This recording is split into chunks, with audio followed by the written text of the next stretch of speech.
Hey, second graders, I just wanted to teach you guys a bit about a few different things. Today we are going to be covering consonants with short vowels, R controlled words, and story sequencing, and long vowels. So let's get started. Okay guys, so first we are going to cover consonant blends with short vowels. Now, that is kind of a big term, consonant blends with short vowels. What kind of nonsense is that? Well, it's not nonsense, it's the English language, unfortunately. So we have to learn it. Consonants, or consonant blends with short vowels, are consonants that are found next to each other in a word where you say the sound each makes as you pronounce the word. What is that, Mr. Bryce? Well, I'll give you a few examples.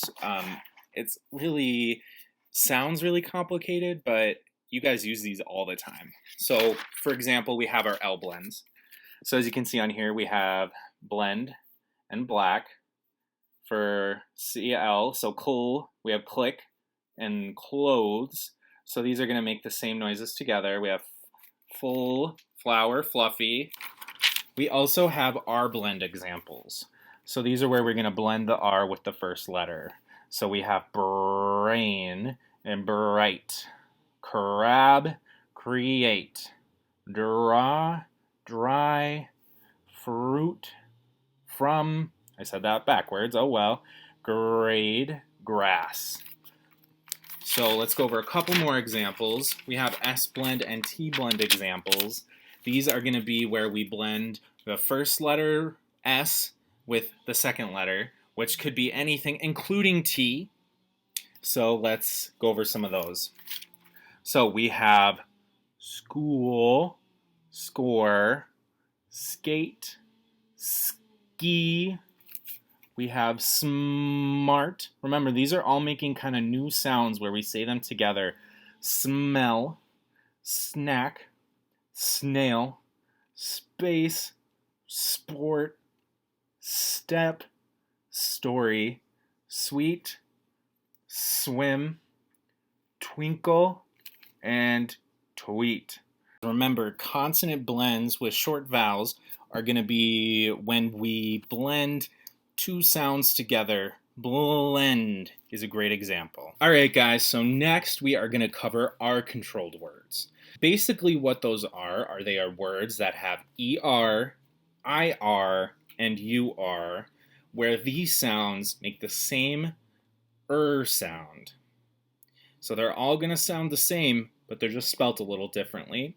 So let's go over a couple of examples so it just makes some more sense.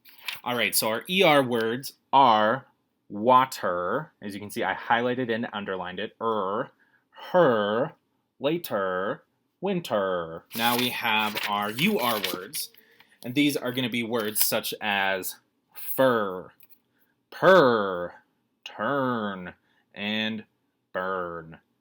So again, that ER sound. All right, this kind of looks like a TR, but I promise it is IR.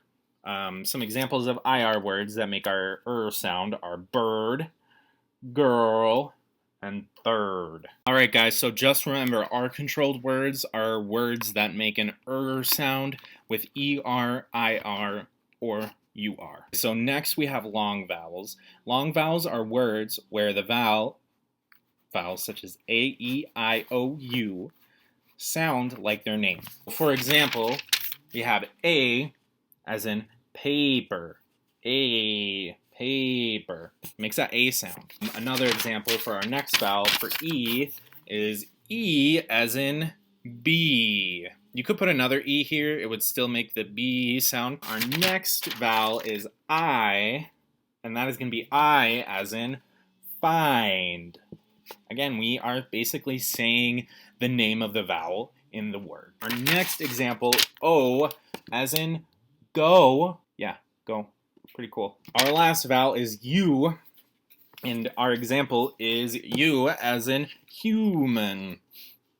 Again, human. Right? It's making that sound. Those are our long vowels. They make the sound of the letter they are, not the short vowels that we usually deal with. So next we are doing digraphs. What is that word, you may ask? Well, it is a term to describe combinations of two letters that represent one sound. Just a hint, I want you guys to remember this, they can go in the beginning, middle, or end of a word. So they don't just have to go on either side or in the middle. They can be anywhere. So CH, ch, as in chocolate, right? You say those together as one sound. Our next one is KN, as in night, as in the knight stormed the castle, as in PH, so as in phone, so PH makes a f sound. It's different than how you may think if you're reading it and you did not know this. Next is sh, so sh as in shy. Our next digraph is th, so that's TH, so as in threw, I threw the ball very fast. Next we have, if you can hear me say that, it's that's WH. So WH as in whoa, whoa. So next we have WR, which makes a R sound. R as in wrong, wrong. A lot of these words you guys will know, and that's how we pronounce them. Next we have CK, as in as in back, that sound on the end. It's underlined and highlighted. We have S, that's two S's, as in chess. I played chess with my mom. Next we have ch. This is TCH. This one is 3 letters. Mind-blowing. So ch, as in itch. I am itchy all over, or I have an itch, right? Either way, that works. Last, but certainly not least, we have story sequencing. What is story sequencing? Sequencing means to put something in order, or in a particular order, and we all know what story means. We tell stories all the time. So story sequencing is going to be when we identify the beginning and middle and end of a story. So for example, if I tell a story, I went to the store, I bought eggs, and then I went home. The beginning would be I went to the store, the middle would be I bought eggs, and the end would be I went home. Now that's just a really short example, but you can do this with any book, and it's a really good skill to have.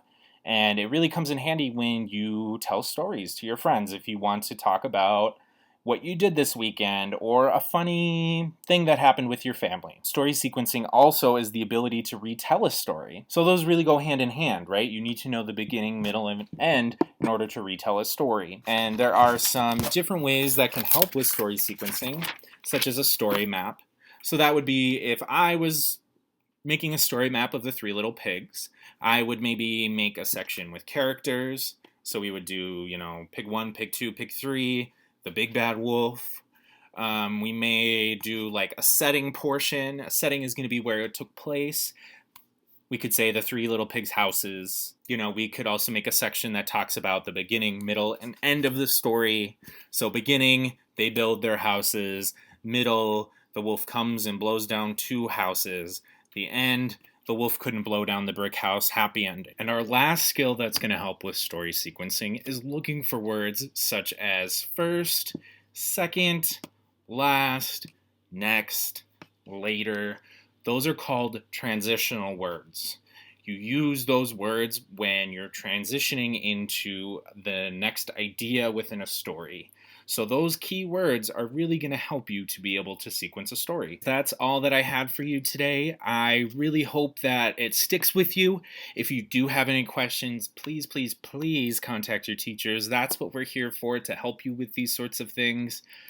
I really hope you guys have a great day and you learned a bunch. I'll see you later, second graders. Bye.